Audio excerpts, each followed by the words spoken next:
For a brief moment in 2026, Falcon Heavy and New Glenn may represent the peak of traditional heavy-lift rocketry, but once Starship works, this entire market will change once again. That's a pretty bold statement, isn't it? I was reading that quote from a recent analysis, and it really struck me. It feels like we're at this inflection point. Everyone's talking about the new space race, but it feels different this time. It absolutely does. And you're right to highlight that quote. It encapsulates so much of the current energy. We've seen bursts of excitement before, but this feels sustained. What do you see as the key drivers behind this renewed urgency, beyond just the usual technological advancements? Well, I think it's a confluence of things, right? The commercialization of space is finally starting to really take hold. It's not just governments throwing money at it anymore. We're seeing real investment from the private sector, driven by things like satellite internet, Starlink being the obvious example, and increasingly, the potential for in-space manufacturing and resource utilization. Right. And that potential is what's fueling a lot of these valuations we're seeing, particularly around SpaceX. There's a lot of hype around a potential IPO, and talk of a $2 trillion valuation. Do you think that's justified, or are we entering bubble territory? That's the million-dollar question, isn't it? I mean, the numbers are ambitious, but I think a lot of it rests on Starship actually delivering on its promises. The core thesis that drastically reducing the cost of access to space unlocks everything: truly sustainable lunar and Martian bases, large-scale space infrastructure. If Starship doesn't work, that valuation feels precarious. Precarious is a good word, because achieving that level of cost reduction relies entirely on full reusability, a feat we haven't truly seen at this scale before. The claim is that Starship is essential for this new space economy. But is that really the case? Are there other pathways, or are we putting all our eggs in one basket? That's a really good question. I think it's less about essential and more about optimal.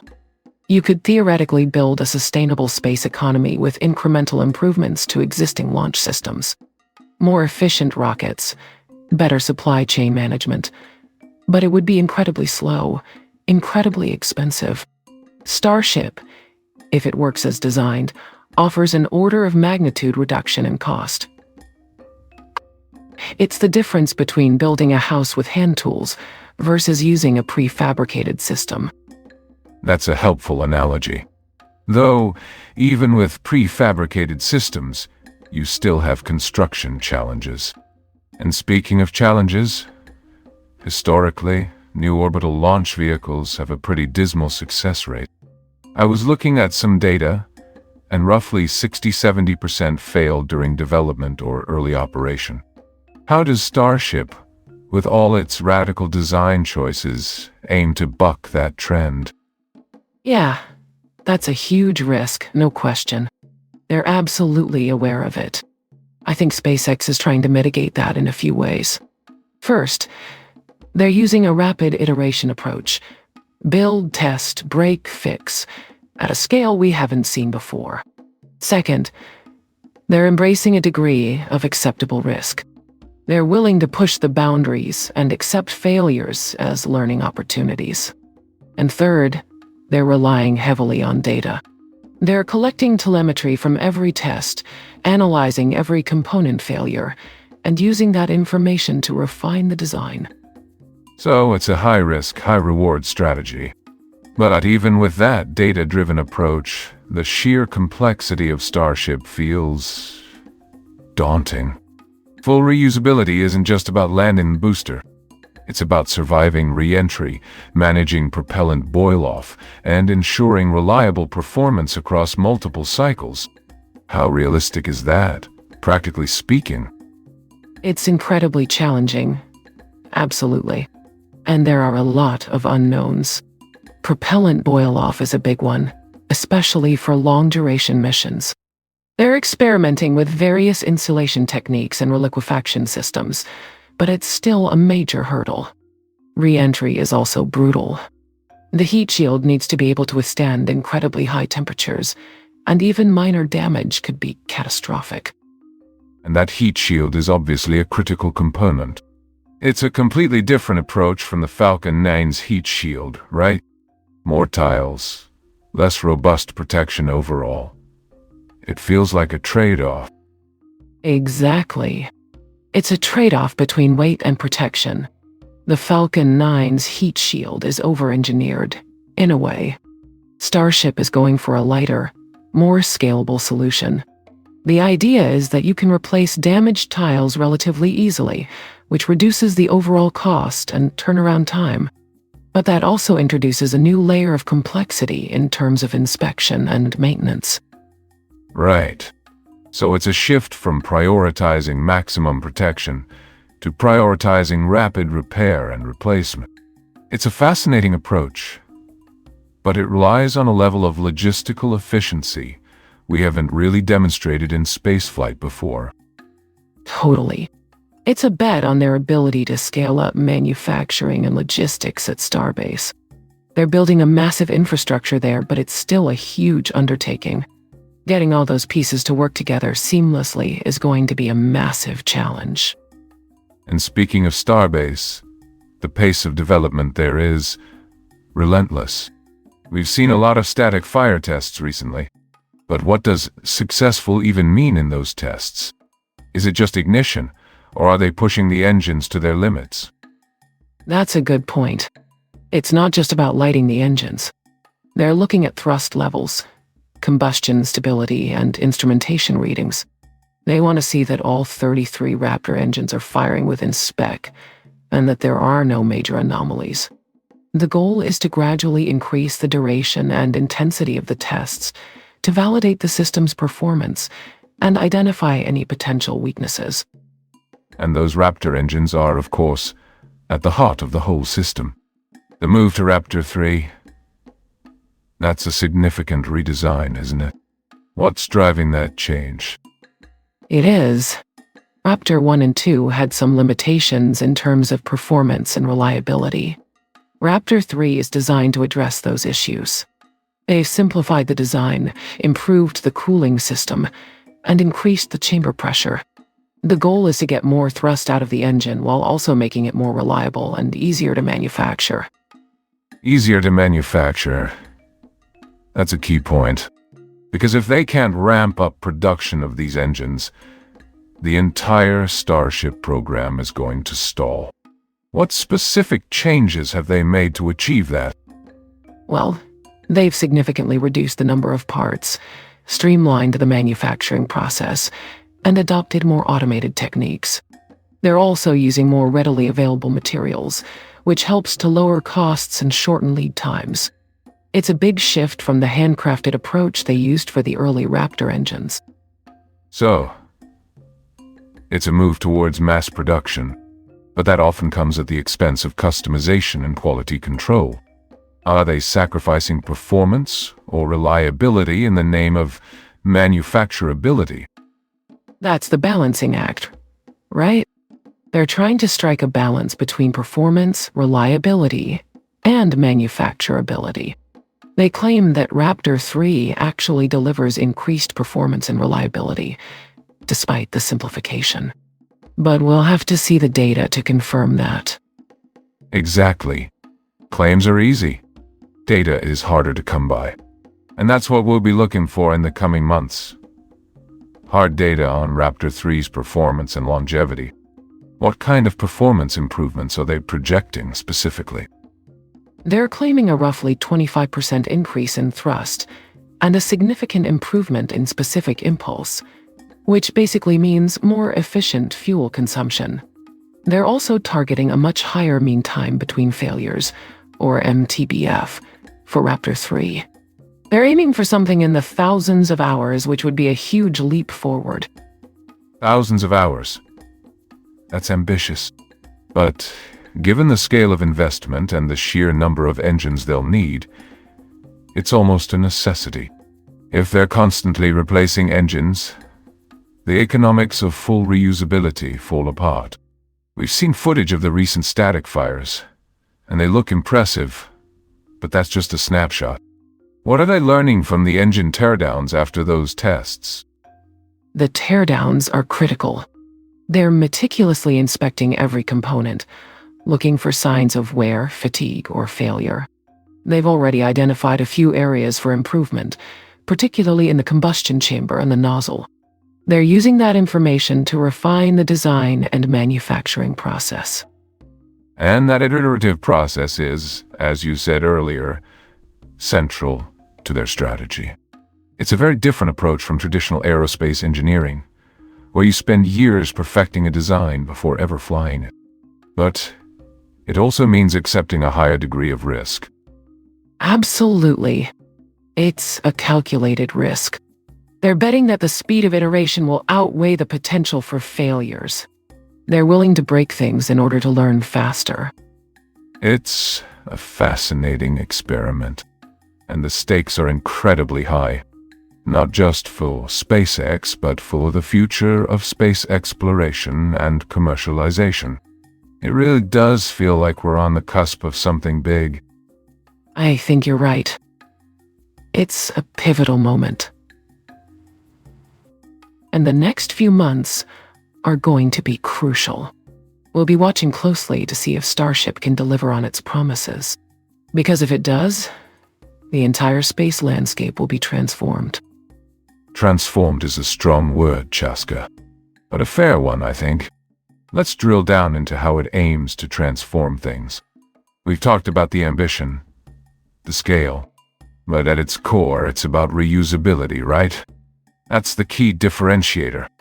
What specifically about the design allows for that level of reusability that Falcon 9, while reusable, doesn't quite reach? Yeah, exactly. Falcon 9 is a huge step forward. Don't get me wrong. But it's partial reusability. Starship is aiming for full reusability. And that's a fundamental shift. It's not just about bringing back the first stage booster. It's about bringing back the entire vehicle, both stages, consistently and rapidly. The design is built around that from the ground up. Things like the heat shield tiles are designed for multiple uses, a much higher turnaround than anything on Falcon 9. So it's more than just slapping some landing legs on a rocket and hoping for the best? It sounds like a complete reimagining of the entire architecture. Oh, absolutely. It's a complete rethinking. A lot of traditional rockets are designed to be disposable. Starship is designed to be, well, workhorse. If you were building a truck to haul goods across town once, you'd build it differently than if you needed it to make 20 trips a day, every day, for 10 years. The tolerances, the construction, everything changes. But bringing it back to Starship, it has to be able to fly frequently to make the economics work. That's a good analogy. It grounds the concept nicely. But even with that design philosophy, full reusability is extraordinarily complex. What are the biggest engineering hurdles? We hear about the heat shield, obviously. But what else is really pushing the boundary? Heat shield is a huge one, no doubt. Maintaining those tiles through multiple atmospheric re-entries is a massive challenge. But it's also propellant boil-off during long-duration missions. Keeping those cryogenic fuels cold enough for extended periods, that's tricky. And then there's landing precision. Landing a Falcon 9 booster on a drone ship is impressive, but landing Starship, which is significantly larger and heavier, consistently and accurately, that requires incredibly sophisticated control systems. Landing precision. Right. It's not just sticking the landing. It's sticking the landing every time, under varying conditions. And those conditions get more demanding when you're talking about propellant slosh, atmospheric turbulence. It feels like a cascading series of incredibly difficult problems. Exactly. It's a cascade. And they're attacking each one of those problems individually, but the interplay between them is what makes it so hard. If the heat shield is slightly damaged, that affects the aerodynamics, which affects the control systems, which affects the landing precision. It's like a complex machine where every component has to function perfectly, and even a minor malfunction can have ripple effects. And that brings us to the Raptor engine, doesn't it? It's central to the entire concept. Absolutely. The Raptor is the linchpin. If Raptor doesn't work reliably, Starship doesn't fly, period. And it's not just about raw thrust. It's about efficiency, reliability, and being able to throttle up and down to meet the demands of different phases of flight. And we've seen iterations of Raptor 1, 2, and now 3. What are the key changes with Raptor 3? What specifically is different? And how do those changes address the issues with the previous version? They've been making adjustments with each iteration. They're focused on improving reliability and durability through testing and refinement. They've been conducting static fire tests, tearing down engines after each test to inspect for wear and tear. So it's not a simple pass-fail. It's a graduated scale of success based on a multitude of data points. And the engine teardowns, those must be incredibly revealing. They are. It's like an autopsy for rocket engines. They're looking for wear patterns, signs of stress, any indication of potential failure points. And they're using that information to refine the design and improve the manufacturing process. Are they finding anything particularly concerning? Anything that suggests a fundamental flaw? I haven't seen any reports of catastrophic failures. It's more about identifying areas for improvement. They've been tweaking the injector design and refining the heat shield tiles to improve their durability. It's incremental improvements, but they add up. Incremental improvements are crucial. But it's still a delicate balance. You're pushing the boundaries of materials science and engineering, and the cost of failure is significant. Absolutely. Every test is a learning opportunity, but also a financial risk. That's why they're being so methodical and data-driven. They're trying to minimize the risk by gathering as much information as possible before each launch. It's a high-stakes game of engineering poker. And Flight 12, with its Raptor 3 integration, is a critical hand. What are they hoping to demonstrate with that flight? Beyond just achieving orbit? They want to validate the entire integrated system. Raptor 3 performance under flight conditions, the heat shield's ability to withstand the thermal loads of re-entry, the performance of the control systems, everything needs to work together seamlessly. It's a full-scale dress rehearsal for orbital flight. A dress rehearsal with a multi-billion-dollar spaceship. No pressure, then. And what about the degree of reusability they're aiming for? With Falcon 9, we've seen boosters reused multiple times, but it's not a perfect record. What's the target for Starship? They're aiming for a much higher degree of reusability. They want both stages to be fully and rapidly reusable, with minimal refurbishment between flights. Ideally, they'd like to be able to turn Starship around in a matter of days, not weeks or months. That's the key to unlocking the cost savings that are essential for making space travel more accessible. Days, not weeks. That's an ambitious timeline. It requires a level of automation and standardization that we haven't seen before in the space industry. It's a massive logistical undertaking. It is. They're essentially trying to turn space travel into a routine operation, like flying an airplane. And that requires a completely different mindset and a completely different infrastructure. Right? And the Raptor 3 is really central to that. You know, with the earlier Raptors, they were powerful. Absolutely. But they needed a lot of shielding. Like, a substantial amount. That added weight, complexity, and ultimately, cost to the whole system. The active cooling on the powerhead in the Raptor 3, it's a game changer. It allows them to drastically reduce that shielding, which is huge. Huge in terms of weight, certainly. But doesn't minimizing that shielding also introduce risk? I mean, we're talking about incredibly high temperatures and pressures. I understand the weight savings, but is that minimal shielding a trade-off with structural integrity or potentially radiation concerns impacting other systems? That's a fair question, and it's something they've clearly thought about. It's not about removing all shielding. It's about optimizing it. They've focused it on the critical areas, the thrust vector control actuators, the turbopumps. The actively cooled powerhead is doing a lot of the heavy lifting in terms of heat management. They've run extensive simulations and testing, of course.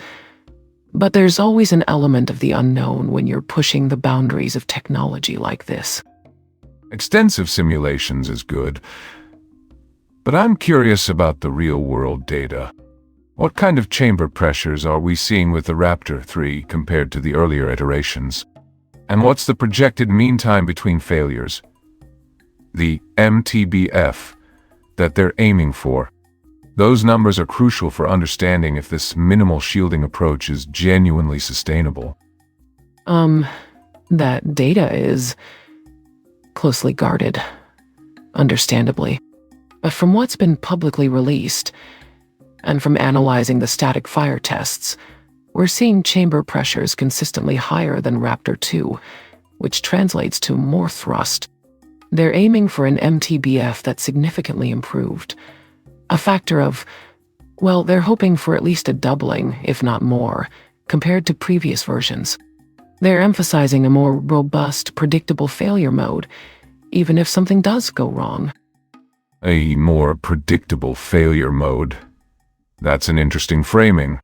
It sounds like they're acknowledging failure is still possible, but they're designing to contain it.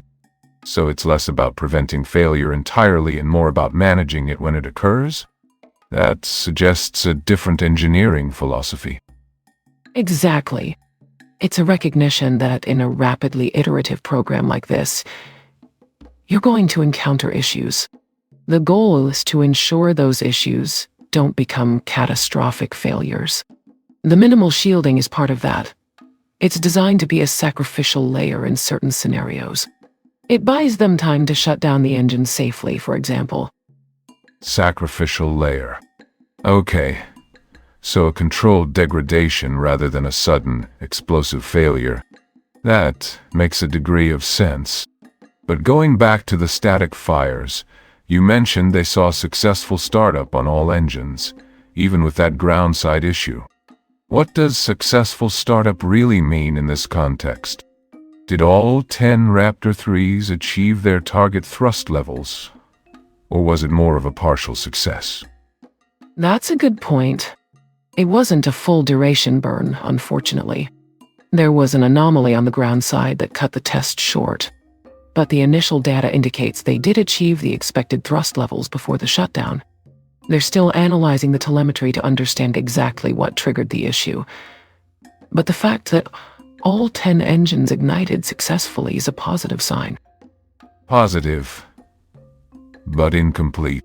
So we don't have a clear picture of sustained performance under full load. And you mentioned they disassembled one of the Raptors afterward for inspection. What were they looking for specifically? What kind of wear patterns or damage did they find? They were looking for signs of stress on the actively cooled powerhead specifically. They wanted to see how the cooling system was performing under sustained load, and whether there was any evidence of overheating or material fatigue. Initial reports suggest the cooling system is working as designed, but they are finding some minor wear on the combustion chamber liner, which is expected, honestly, after a static fire. It's more about understanding the rate of wear and whether it's within acceptable limits. Acceptable limits, a key phrase. What constitutes acceptable in this context? How much wear can they tolerate before a component needs to be replaced? And how does that impact the rapid reusability goal? That's the million-dollar question, isn't it? They're aiming for a refurbishment cycle that's measured in days, not weeks. That means minimizing the number of components that need to be replaced after each flight. They're developing automated inspection and repair processes to speed things up. But it's a huge logistical challenge. Automated inspection. That makes sense. But even with automation, replacing components takes time and resources. What's the projected lifespan of the Raptor 3 engine? Realistically, before a major overhaul is required. They're hoping for at least 100 flights, maybe even more. But that's a very optimistic target. A lot will depend on how well the engines hold up under real-world flight conditions. The static fires and engine teardowns are giving them valuable data, but it's still just a small piece of the puzzle. 100 flights. That's ambitious. It's a completely different order of magnitude compared to traditional rocket engines. It demands a level of reliability that's almost unprecedented. So, it really does hinge on the success of this actively cooled powerhead, doesn't it? Absolutely. It's the linchpin of the entire Raptor 3 design. If that fails, the whole concept of rapid reusability falls apart. And we're seeing these engines being installed incredibly quickly. 29 in just 32 days. That's impressive. But is that speed sustainable? Or is it a temporary surge fueled by dedicated resources and a sense of urgency? That's a great observation. It's definitely a peak effort. They're throwing everything they have at getting Starship flight ready. Maintaining that pace long-term will require significant investment in infrastructure and workforce expansion. Infrastructure and workforce. And a reliable supply chain. Any bottlenecks emerging on that front? There are always challenges with the supply chain, especially for complex components like the turbopumps and the specialized alloys used in the engines. They're working to diversify their suppliers and build up redundancy, but it's a constant juggling act. So, the rapid installation rate isn't necessarily indicative of a scalable process. It's more of a sprint than a marathon at this point? Exactly. It's a demonstration of what's possible when they put their minds to it, but it's not necessarily a reflection of their long-term production capacity. That's an important distinction to make. And you mentioned the repairs to the Raptor test stand. That seems like a recurring issue. Is the test infrastructure keeping pace with the rapid development of the engines? That's a valid concern. They're constantly upgrading and expanding their test facilities, but the engines are evolving so quickly that it's a never-ending process. The recent repairs to the test stand did cause a slight slowdown in the testing schedule, but they seem to have gotten things back on track. Slight slowdown. Relative to what? What was the original testing cadence they were aiming for? They were hoping to be conducting static fires on a more frequent basis, ideally multiple tests per week. The repairs set them back by a few days, but they're now back to a steady pace of testing. Okay, so it sounds like they're managing the challenges, but it's a constant balancing act between pushing the technology forward and maintaining a reliable test infrastructure. And it's a pretty high-stakes game, isn't it? It absolutely is. There's a lot riding on the success of the Raptor 3, not just for SpaceX, but for the entire future of space travel. The potential benefits are enormous, but the risks are equally significant. And those risks are compounded by the fact that they're pushing the boundaries of what's considered technically feasible. They're not just incrementally improving existing technology, they're fundamentally rethinking how we build and operate rockets. Precisely. It's a bold gamble, but if it pays off, it could revolutionize access to space. Oh, looking at the data we have, the static fire results, the engine teardowns, the production rates. What's your overall assessment of the Raptor 3's progress? Are we on track for a significant leap forward in rocket propulsion? I think we are. The Raptor 3 represents a genuine step change in engine technology. The active cooling, the reduced shielding, the increased thrust. It's all very promising. But it's still early days. We need to see how these engines perform under sustained flight conditions before we can truly assess their potential.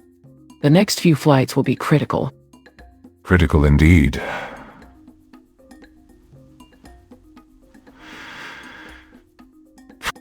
And those flights will undoubtedly provide a wealth of data, both positive and negative, that will shape the future of Starship. It's a fascinating, and frankly, slightly terrifying endeavor. Slightly terrifying is a good way to put it. Because, let's be honest, a static fire is one thing, controlled, grounded. But firing 33 of these Raptors, all simultaneously, while strapped to a multi-billion-dollar vehicle, the margin for error shrinks dramatically. Marcus House mentioned the tile patches on Ship 39. Curious what they're testing. Is that a direct response to something observed in the Teardowns or a proactive measure anticipating stress points? Yeah, that's a good question. The tile patches, from what I've gathered, and it's always a little murky with these things, right? They're largely about refining the thermal protection system in specific areas. The Teardowns revealed some localized heating issues around certain engine attachments, and potentially some stress fractures initiating at the tile interfaces. They're testing different bonding agents and tile configurations, trying to find the sweet spot between weight, durability, and heat resistance. It's a bit like, patching a roof. You find a leak, you fix it, then you proactively reinforce the surrounding area to prevent future problems. A good analogy. The roof patching. Though a roof leak doesn't usually involve supersonic exhaust plumes.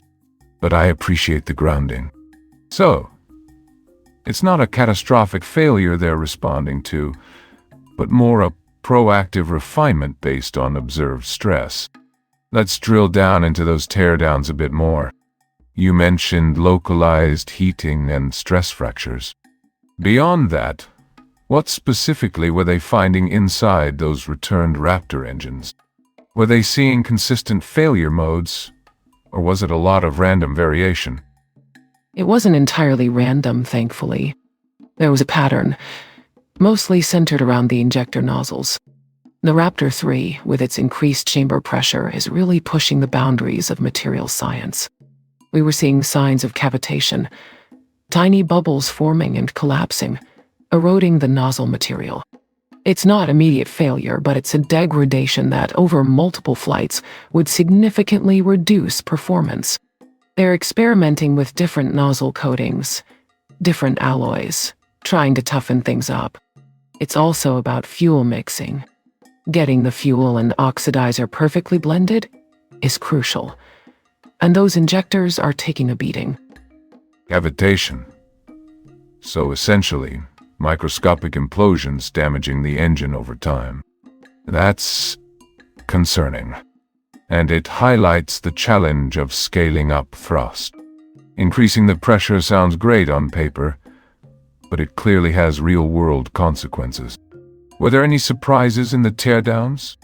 Anything unexpected that didn't quite fit the models? Honestly, the resilience of the actively cooled powerhead. They were anticipating a lot more thermal stress there. The minimal shielding approach. It was a gamble. A lot of people questioned it, but it seems to be holding up surprisingly well. They're seeing some discoloration, of course, but not the catastrophic warping or cracking they feared. It suggests their thermal modeling was pretty accurate, and the cooling system is performing as designed. That's a reassuring data point. So, a successful gamble. At least in that regard. Though I imagine discoloration is a euphemism for extremely hot. But it's good to hear the cooling system is proving effective. What about the static fire tests themselves? Marcus House reported Booster in 19's first attempt had a ground-side issue. That's a vague term. Can you shed any light on what that actually entailed? Was it a propellant issue? A sensor malfunction? Something else? Yeah. Groundside issue is SpaceX's way of saying we don't want to get into the details publicly. From what I've pieced together, it was a problem with the propellant flow regulator. One of the valves controlling the flow of liquid methane got stuck, causing a temporary interruption in the engine's start sequence. It wasn't a catastrophic failure, thankfully, but it forced them to scrub the test and investigate. They've since replaced the valve and implemented some additional redundancy checks. Redundancy. Always the key. It's fascinating how much of this is plumbing, really. A giant, incredibly complex system of valves and pipes. And one stuck valve can derail an entire test campaign. So, they fired 10 engines successfully, then identified and fixed the issue. And now they're gearing up for the full 33 engine burn? That's a huge jump. What's the risk assessment like at that point? The risk is, naturally, exponentially higher. Every engine you add increases the probability of something going wrong. But that's why they're doing it incrementally, right? They're building up the complexity step by step. The first static fire was about verifying the basic functionality. The second is about pushing the system to its limits, identifying any remaining weaknesses. They're looking for anything: vibrations, anomalies in the exhaust plumes, unexpected temperature fluctuations. The goal isn't just to light all 33 engines. It's to light them safely and reliably. Reliably being the operative word. Because a successful static fire is one thing, but sustained, controlled thrust during ascent is another entirely. What are they doing to mitigate the risk of a cascading failure? If one engine goes down mid-flight, what's the plan? That's where the flight software comes in. SpaceX has developed incredibly sophisticated algorithms that can detect engine failures in real time and automatically adjust the thrust vectoring to compensate. They can essentially shut down a failed engine and redistribute the load to the remaining ones. It's not perfect, of course. You lose some performance, but it can prevent a catastrophic loss of control. And the Raptor 3s are designed with some inherent redundancy built in. Even if an injector fails, the engine can often continue to operate, albeit at a reduced capacity. So, a level of graceful degradation built into the engine design. That's smart. It's a recognition that perfection is unattainable, and the system needs to be able to cope with imperfections. Now, let's talk about the sheer scale of production. SpaceX is aiming for a rapid launch cadence, multiple Starship launches per year, potentially even per month. Is the current production capacity at Starbase realistic, given the challenges they're facing with engine testing and component manufacturing? That's the million-dollar question, isn't it? On paper, the production capacity is impressive. They've built multiple fabrication bays, they're ramping up engine production, they're hiring aggressively. But translating that into actual launches is a different story. Supply chain bottlenecks, quality control issues, unforeseen delays. There are a million things that can go wrong. I think they can achieve a reasonable cadence, maybe one launch every 2 or 3 months initially, but hitting their more ambitious targets will require a significant amount of luck and sustained momentum. Luck and momentum. Two crucial, often overlooked ingredients. And it's not just about building the rockets, it's about building the infrastructure around them. The launch pads, the fuel storage facilities, the recovery ships. It's a massive undertaking. How confident are you that they can scale up all of those elements in sync with the rocket production? It's a challenge, no doubt about it. They've made a lot of progress with Pad 2, and they're working on expanding the fleet of recovery ships. But the infrastructure is still lagging behind the rocket development. They're essentially building the airplane while flying it. It's a risky strategy, but it's also a testament to their ambition and willingness to push the boundaries. They're betting big on vertical integration, controlling every aspect of the supply chain, and that could give them a significant advantage in the long run. Vertical integration. The dream of every ambitious space entrepreneur. Cut out the middleman, control the costs, accelerate the development. But it also requires an immense amount of capital and organizational complexity. Let's bring it back to Flight 12. If everything goes according to plan, and that's a big if, what's the most important data point you'll be looking for? For me, it's the performance of the Raptor 3 engines under sustained thrust. They've demonstrated ignition and initial functionality. Now I want to see them run at full power for an extended period, without any major anomalies. If they can do that, it will validate a lot of the design choices and give them confidence to move forward with more ambitious tests. It's not just about whether the engines work, it's about how well they work, and how reliably they can perform under extreme conditions. Reliability. Always the key. And a metric that's often difficult to quantify until you've actually put something through its paces. What about the ship itself? Beyond the engine performance, what are you watching for in terms of Ship 39's structural integrity and heat shield performance during re-entry? The heat shield is a huge wild card. They've made significant changes to the tile configuration, and the atmospheric re-entry is going to be incredibly demanding. I'll be looking for any signs of tile loss or excessive heating. They've also reinforced the ship's structure in several key areas, so I'll be monitoring the strain gauges to see how it's holding up under the stresses of ascent and descent. Those are the areas that are most likely to fail, if something is going to fail. A fascinating and, frankly, nerve-wracking prospect. You're essentially waiting for something to break. But that's the nature of this endeavor, isn't it? Pushing the boundaries of technology always involves risk. And finally, looking ahead. Assuming Flight 12 goes relatively smoothly, what's the next major milestone we should be watching for? I think the next critical milestone will be orbital refueling.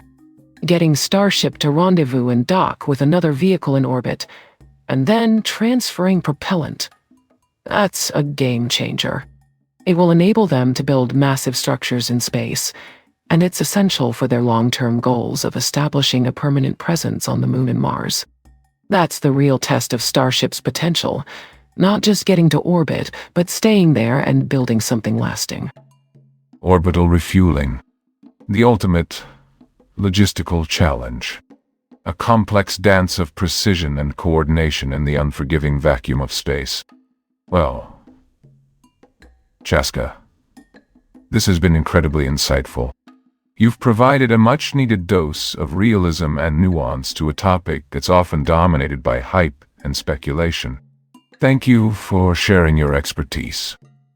My pleasure, Neuvillette. It's a complex project, and there's a lot to unpack. I'm happy to share my perspective. Absolutely. And speaking of that complexity, let's zoom out for a moment. SpaceX is painting a very ambitious picture. Lunar bases, Martian colonies, even these massive orbital data centers we were just discussing. But all of that hinges on a sustained launch cadence. They're talking about potentially dozens, even hundreds, of launches per year. Do you see that as remotely achievable, given the inherent risks and iterative nature of this development process? That's the million-dollar question, isn't it? It's ambitious. Let's be honest. They're aiming for a fundamentally different rate of production and launch than anything we've seen before. Traditionally, space launches are meticulously planned, carefully executed, and relatively infrequent. SpaceX is trying to turn it into something closer to an airline schedule, and that requires a complete overhaul of the entire system, from manufacturing to regulatory approvals to launch infrastructure. Right. And it's not just about building the rockets, is it? It's about building the supply chain to support that level of production. The sheer volume of materials, components, skilled labor. It's staggering. Are they realistically positioned to scale up that quickly? That's where it gets tricky. They've made huge investments in vertical integration, bringing a lot of manufacturing in-house, which is smart. It gives them more control and reduces reliance on external suppliers. But even with that, the speed at which they're trying to ramp up production is unprecedented. The gigabay at Starbase, that's a good sign showing they're thinking about scale. But it's not just the physical infrastructure. It's finding and training enough qualified technicians, engineers, and launch crew. And managing the inevitable disruptions along the way. So, it's not simply a matter of adding more welders and more assembly lines, but creating an entire ecosystem capable of supporting this accelerated pace. Exactly. It's an ecosystem. And it's not just about people and materials. It's about software, quality control, data analysis. Everything. They're relying heavily on automation and AI to streamline processes and identify potential problems early on. But even the best AI systems aren't perfect. There will be failures, and they'll need to be able to respond to them quickly and effectively. And those failures, given the stakes, will be highly visible. We've seen the spectacular explosions. But what about the more subtle failures? The components that degrade prematurely, the systems that underperform. How do you build a system resilient enough to handle that level of attrition while maintaining a high launch cadence? That's where the iterative design process comes in. SpaceX is very good at learning from failures and incorporating those lessons into the next iteration of the vehicle. The Raptor 3 engine is a prime example. They identified weaknesses in the previous designs and made significant improvements. But even with those improvements, there will still be unforeseen issues. They're betting on being able to fix problems faster than they occur, and that requires a lot of redundancy and built-in safety margins. It sounds like a constant balancing act between speed and reliability. Push the boundaries, but don't push so hard that you compromise safety or jeopardize the entire program. How do you calibrate that balance? It's a gut feeling, honestly. A lot of it comes down to experience and intuition. You have to weigh the risks and benefits of each decision and make a judgment call. They've got incredibly talented engineers at SpaceX who are very good at assessing those risks. But there's always an element of uncertainty. And that's where relentless data collection comes in. They're monitoring every aspect of the system, gathering information, and using that information to improve their designs and procedures. And looking ahead, beyond simply increasing the launch cadence, how crucial is Starship's role in enabling these more ambitious projects, the lunar base, the Mars colonization? Are there viable alternatives, or is Starship truly indispensable? That's a tough one. There are other heavy-lift launch vehicles in development, but none of them offer the same combination of payload capacity, reusability, and cost-effectiveness as Starship. It's the only system that realistically allows you to transport the massive amounts of cargo and personnel needed to establish a permanent presence on another planet. It's a bit like trying to build a skyscraper with a forklift. You can do it, but it's going to be incredibly slow, expensive, and inefficient. A vivid analogy, but let's unpack that for a moment. Even with Starship, the logistical challenges of establishing a self-sustaining colony on Mars are immense. It's not just about getting there, it's about creating a closed-loop life support system, generating energy, producing food, and protecting against radiation. Do you think we have the technology to address those challenges within a reasonable time frame? Some of the technology exists today, but it needs to be scaled up and integrated into a cohesive system. We're making progress in areas like in-situ resource utilization, learning how to extract water and other resources from the Martian soil. That's crucial because it drastically reduces the amount of material we need to transport from Earth. But there are still significant hurdles to overcome, particularly in the areas of radiation shielding and long-duration life support. We're talking about a multi-generational effort, decades, maybe even centuries, before we can establish a truly self-sufficient colony. So, Mars isn't a sprint, it's a marathon. And Starship, while potentially game-changing, is just one piece of a much larger puzzle. You mentioned those orbital data centers earlier. Do you see that as a more realistic near-term application of Starship's capabilities? Absolutely. It's a much more achievable goal in the short term.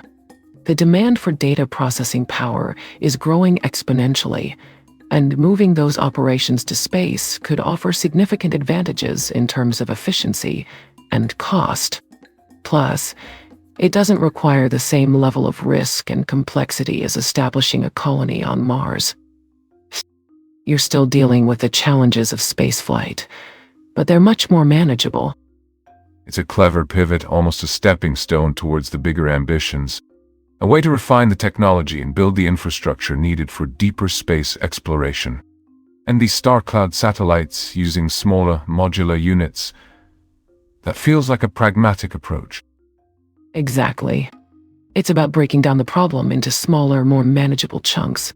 Rather than trying to build one massive, monolithic data center in space, they're building a constellation of smaller, interconnected satellites. It's more scalable, more resilient, and less risky. There's a clear pattern emerging here, prioritizing iterative development, embracing modularity, and focusing on achievable milestones. Does that suggest a shift in SpaceX's overall strategy, a move away from the grand vision towards a more pragmatic approach? I don't think they've abandoned the grand vision.